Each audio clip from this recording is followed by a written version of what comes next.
Bayan, ramdam na po ang epekto ng climate change, hindi lang sa Pilipinas kundi sa buong mundo. Pero ano na nga ba ang estado ng Pilipinas pagdating sa climate resiliency? Alamin natin sa ulat ni Vel Custodio.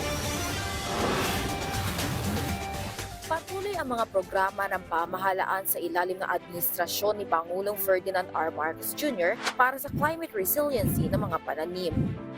Ito'y mapapanatili ang seguridad sa pagkain sa kabila ng pabago-bagong panahon.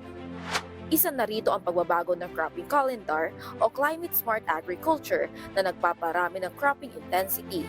Dito itinatapat ng National Irrigation Administration sa tag-ulan ng cropping season para tumaas ang yield o ani ng palay. Makatutulong din ito para pataasin ang kita ng mga magsasaka. Patuloy din ang solar pump irrigation projects ng NIA na libre para sa mga magsasaka. Ito rin yung mga producers natin ng high-value crops. So, makita nyo lang sana, like mga projects namin sa Cebu, makita mo yung pagbabago ng buhay ng ating mga farmers kasi ngayon marami na nagpapatayo ng mga konkretong bahay doon. So, yung tulong na to, talagang far-reaching ang naabot na ito. Ito yung, di ba ang gusto ng ating Pangulo is pababain ng poverty incidence? Ang more than 50% ng ating mahirap na sa agricultural sector. Ang maganda dito sa solar-driven irrigation natin, pump irrigation, 4 to 6 months lang namin tinatayo. So, mabilis yung turnover natin dito.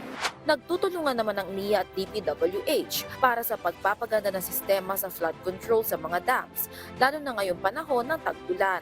Nagpapatupad din ng Department of Agriculture ng alternate wetting and drying.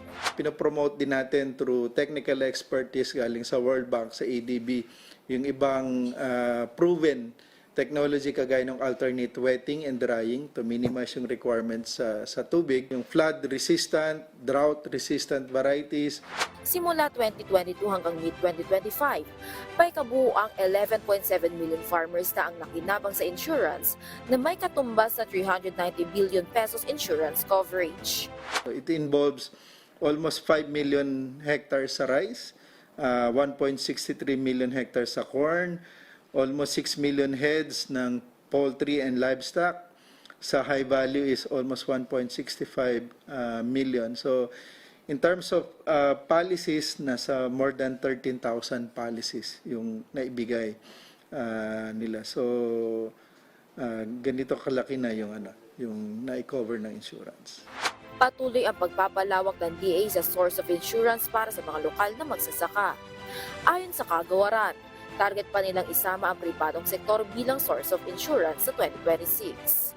Ngayon, meron din tayong binubuong proyekto na kung saan i-involve na natin ang private sector sa insurance at magbubuo tayo ng co-insurance pool para mas mapalaki pa natin, mas papalawak pa yung coverage ng insurance. Beyond doon sa ibinibigay lamang ng PCIC or Philippine Crop Insurance Corporation. Sa ilalim naman ng Coconut Farmers and Industry Development Plan, magkakaroon ng social protection ng mga magsasaka ng niyog, kabilang ditong medical assistance at scholarship package. Mahalaga ang mga proyektong ito para sa mga magsasaka, lalo na tumalaki ang populasyon ng manggagawa sa sektor ng agrikultura. Ayon sa DA, 9% ng gross domestic product ay nagmumula sa agriculture sector. Sinisiguro rin ng kasalukuyang administrasyon na may sapat na buffer stock ang National Food Authority para naman sa mga mangangailangan sa panahon ng kalamidad. 35,000 metric tons kada buwan o mahigit 400 metrikong tonelada ng bigas sa isang taon ang inilalaan ng NFA sa DSWD. Vel Custodio para sa Pambansang TV sa Bagong Pilipinas.